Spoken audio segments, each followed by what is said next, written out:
So I was listening to Richard Spencer's latest interview yesterday, and he was talking about how nationalism is a shit magnet. That was the title of Jim Goad's autobiography, and I don't buy it. I don't believe that nationalism inherently appeals to the worst in people. Now, there are certain types of nationalism that operate as a shit magnet. So Richard Spencer might want to face that he has been a shit magnet. Jim Goad wrote his autobiography calling himself shit magnet. So maybe that is Richard Spencer's lived experience, but it's not inherent in nationalism. Nationalism simply means that you love your people, right? And loving your people does not inherently bring out the worst.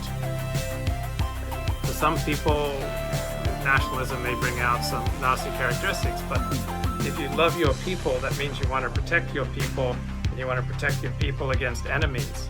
But there's absolutely nothing inherent in nationalism that makes it a shit magnet. Nationalism is just as likely to attract the best in people as it is to attract the worst in people. Nationalism just means you want to protect your family.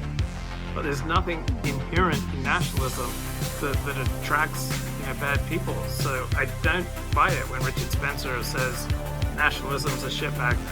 Yeah, the type of nationalism that he espoused perhaps worked as a shit magnet.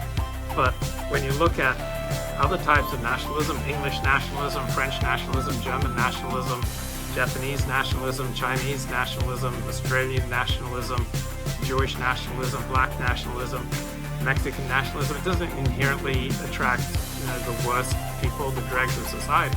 Now, white nationalism in the United States has tended to attract the worst in people.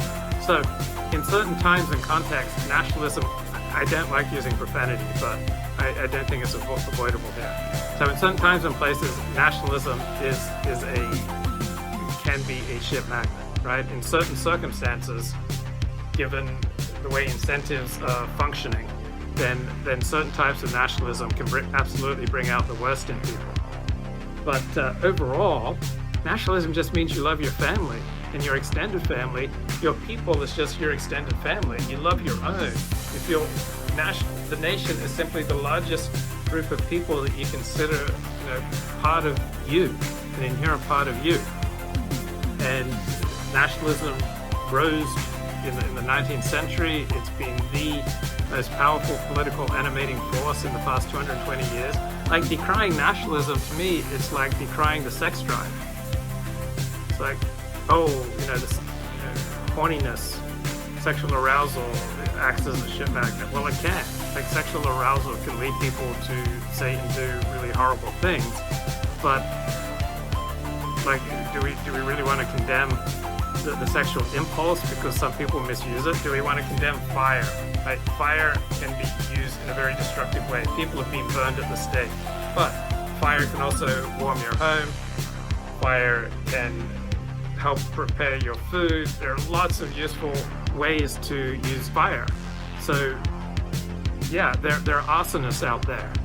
So you could say fire is a shit magnet because there are people who abuse fire. But there's nothing inherent in the quality of fire that attracts only bad people. There's nothing inherent in the sexual impulse that only attracts bad people. And there's nothing inherent in nationalism that only attracts bad people.